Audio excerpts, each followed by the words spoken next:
in this week's Strategy Digest, the focus goes to what has been happening in this week's events. Today's newspaper shows that, this week shows that CBK stepped in to regulate the super apps where M-Pesa is also involved. Also, we see Treasury has been asked to recover 7.5 billion shillings from a loan that KAA gave to Kenya Airways. Another thing on the news this week is about Lipa na M-Pesa.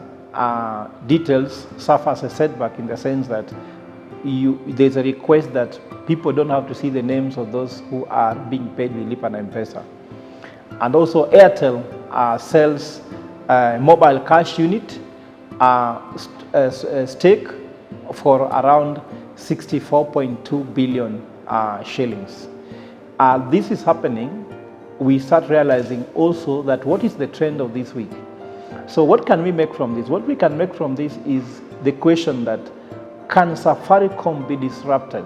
That's what I'm thinking that should be, what is the strategic focus here that I want my viewers to digest with me.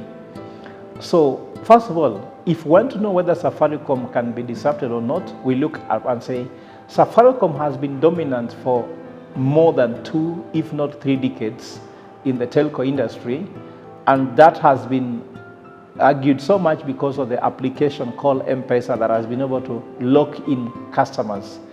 The second thing, people say that the leadership of Safaricom has been very instrumental. You know, the like of Michael Joseph, you know, the likes of Bob Collymore, and now we have Peter Ndegwa. Now, can Safaricom be disrupted now that 2 things are happening? They have a new leadership, Peter Ndegwa, 52 years old. He was not a CEO of a big telco before like now.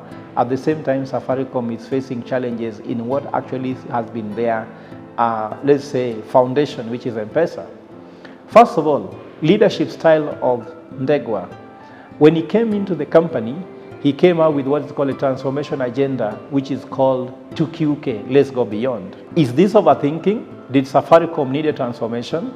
In strategy, there is this thing that any new CEO tend to come out with something they think that is about change to show that they can stamp the authority. But sometimes people come with change actually when there was no need to fix anything because nothing is broken. But of course, some people argue, fix it before it's broken.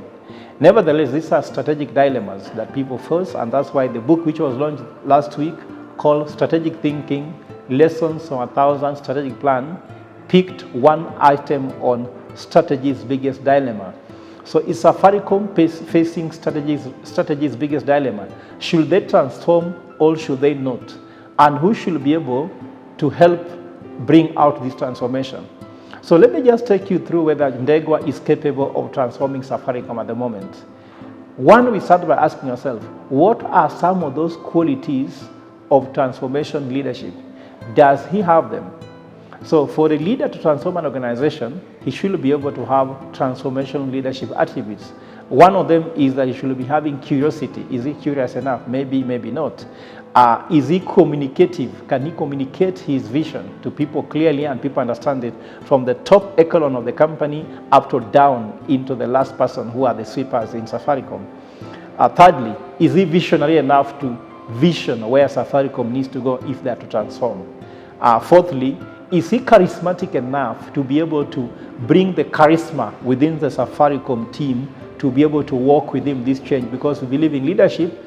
If you are not being followed, actually you are walking alone this journey. Fifth, does he have some tolerance to risk?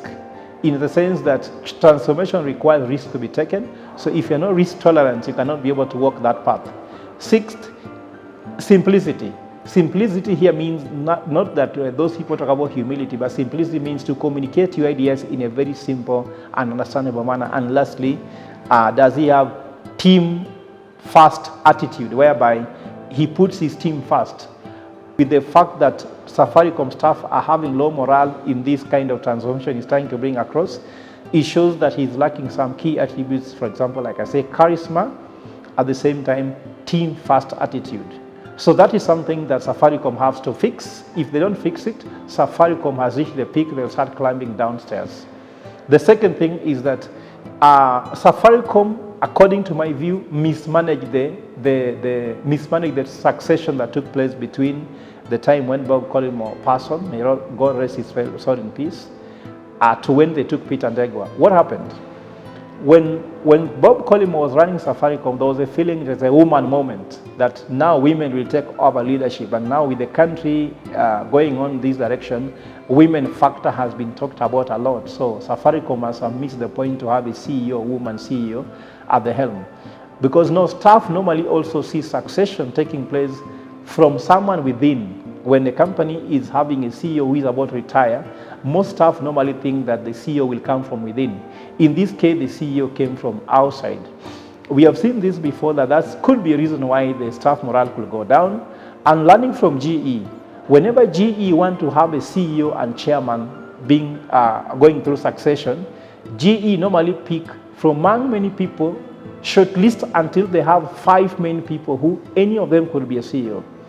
Immediately they pick one of the 5, the rest of the 4 are requested to leave the company so that there could be no that kind of rivalry. So if you look, for example, between Peter Ndegwa and Sylvia, people could think that Sylvia could have been the CEO, or Sylvia could have think she could have been the CEO. And this kind of environment normally do not create a good environment for people to actually take the succession plan seriously. Thirdly, there's the issue of romanticized leadership, which also is the chapter in the book that we just launched. And this is whereby if Peter Ndegwa believes that he can single-handedly transform Safaricom, that will not work. You can't dictate to these people. And romanticized leadership message is that the contribution of middle-level management, the underbelly of the organization, is really critical for the success of the organization. So you have to win them. So has he won them? The ability to win senior management, also to make them to accept change and believe in your transformation agenda, is very key to this work. We saw this at CBK when Professor Junguna Ndung came from outside, and from there, the management did not really believe in him. And because he was an outsider, and the people inside were thinking it was unfair that they were not able to be given this chance, they made him have so many cases. Like Regency is one of those cases. So in short, can Safaricom be disrupted? Yes, at this time, especially because technology is being questioned, leadership is being questioned. Why? Safaricom has been climbing very steep hill on top, and they have been getting themselves being chased by other telcos as they go up. When you reach the peak and you can't create the next peak, you can only go down or you stay at the peak until your enemies catch you. This is what Safaricom is going through. They must have reached their innovation saturation point.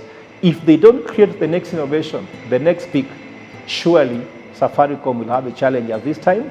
And if there's any challenger worth their salt, this is the time to face Safaricom and challenge them. And I wish Safaricom very well.